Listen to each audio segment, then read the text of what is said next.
সেই দিন কি হয়েছে, ব্যানার লাগাতে গেছিলাম, ওনার বউ হঠাৎ বলছে এখানে আমার বাড়ির সামনে ব্যানার লাগাবে। তো আমার ছেলে আর দুটো তিনটে ছেলে ছিল, ব্যানার লাগাচ্ছিল, আমিও গেছিলাম, আমি পাশে ছিলাম, পাশের লোকের অভিযোগটা শুনছিলাম। ওই একটা ডাস্টবিনে অভিযোগ করছিল যে রমেশ দা এখান দিয়ে ডাস্টবিনটা করে দিল। আমি ঠিক আছে, আমি সরিয়ে দিচ্ছি, আমি ওইদিকে করে দিচ্ছি। যাই হোক, হওয়ার পর আমার ছেলে বললো, আরে এটা তো আপনার বাড়ি না, এটা তো আমরা মিউনিসিপালিটির জমিতে লাগাচ্ছি, কাউন্সিলর বলেছে। তখন উনি বলছে কাউন্সিলরের বাবার জমি, অমুক জমি, এইসব বলতে লাগলো। ওঙ্কারের বউ। তারপরে আমি যাই, আমি এইসব ধরনের কথা বলছেন কেন? হ্যাঁ, আপনি মানে মহিলা আছে বলে যা তা বলে দেবেন? তা আমাকে থুতু ফেলতে স্টার্ট করে। তাহলে তোমার বরকে ডাকো, তোমার বরের সঙ্গে আমি কথা বলবো, তোমার সঙ্গে আমি কি কথা বলবো? তখন ও গালাগালি দেয়, আমাদের ছেলেরা গালাগালি দেয়, থুতু ফেলতে, মেয়ে আরো দুজনে থুতু ফেলতে স্টার্ট করে। তারপরে বটি নিয়ে আসে, দেখবেন আমার ছবিতে বটিও দেখানো, বটি দিয়ে চালায়।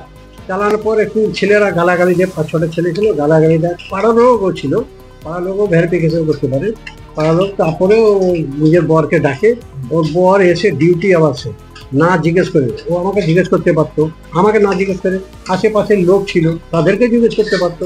ও না জিজ্ঞেস করে হেলমেট দিয়ে চালাতে স্টার্ট করে, আমার ছেলেকে লেগে যায়। তারপরে আমরা ওকে ধরি, ধরার পর হাত ছিটকে বেরিয়ে বটি বার করেছে, বটি দিয়ে চালাতে স্টার্ট করে, বটি দিয়ে আমারও লেগে গেছে হাতে। লাগার পর যাই হোক, যেইভাবে আমরা বটি ধরে নিয়েছি, ধরেও ও পড়ে গেছে। পড়ে যাওয়ার পর আমরা হাত ধরে ওকে তুলেছি, ধাক্কাধুক্কি হয়েছে, পাড়ার লোক ছাড়িয়ে দিয়েছে। তারপরে ছাড়ার পর আমরা নিজে পাড়ার লোক বলে, ছোড়ো রমেশ ভাই, ছেড়ে দাও, যাকে ছেড়ে দাও, এইসব করো না, ছেড়ে দাও, যাকে যা হয়ে গেছে, ওরও ভুল আছে।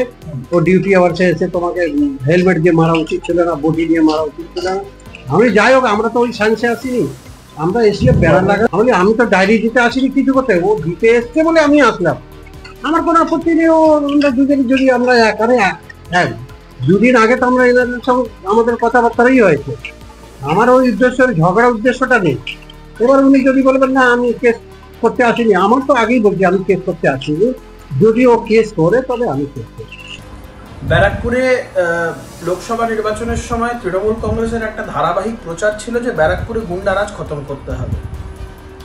আমি ইতিমধ্যেই একটি ভিডিও পোস্ট করেছি সমাজ মাধ্যমে, এবং ব্যারাকপুরে 30শে এপ্রিলের ঘটনা, রাত্রি 11টার সময় পুলিশের একজন সাব ইন্সপেক্টর, ব্যারাকপুর কমিশনারেটে কর্মরত ট্রাফিক ডিপার্টমেন্টের একজন সাব ইন্সপেক্টর ওমকার বন্দ্যোপাধ্যায় নাম ওনার, ব্যারাকপুর পৌরসভার 20 নম্বর ওয়ার্ডের কাউন্সিলর, তৃণমূল নেতা এবং তার পুত্র, তিনিও তৃণমূল নেতা, বিমল সাউ এবং রমেশ সাউ কাউন্সিলর, তার ছেলের নাম বিমল সাউ, এবং তাদের নেতৃত্বে এক বিশাল গুন্ডা বাহিনী গিয়ে পুলিশে কর্মরত যে ভদ্রলোকের কথা আমি বললাম, ওমকার বন্দ্যোপাধ্যায়, তাকে বাড়ির সামনে অকথ্য ভাষায় গালিগালাজ করে, রাস্তায় ফেলে মারধর করে, এবং মারধর যখন করেন তিনি পুলিশে উদিত পড়া অবস্থায় ছিলেন।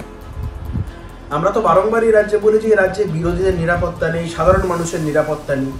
দুর্ভাগ্যের বিষয়, এই রাজ্যে স্বয়ং পুলিশেরও নিরাপত্তা নেই। খুব খারাপ লাগছে দেখে, আজকে 30শে এপ্রিল থেকে 29শে জুলাই হয়ে গেল, এখনো অবধি পুলিশের তরফে কোনো বন্দোবস্ত করা হয়নি।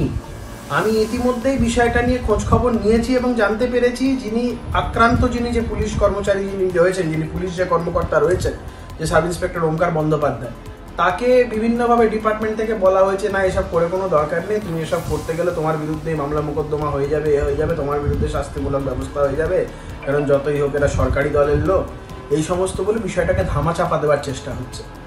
মাননীয় নগরপাল, ব্যারাকপুর পুলিশ কমিশনারেটের যিনি কমিশনার আছেন, তার কাছে আমার অনুরোধ যে দলদাস হিসাবে নয়, একজন পুলিশ ডিপার্টমেন্টের একজন পুলিশ পার্সোনাল হিসাবে নিজের সহকর্মীদের পাশে দাঁড়ান।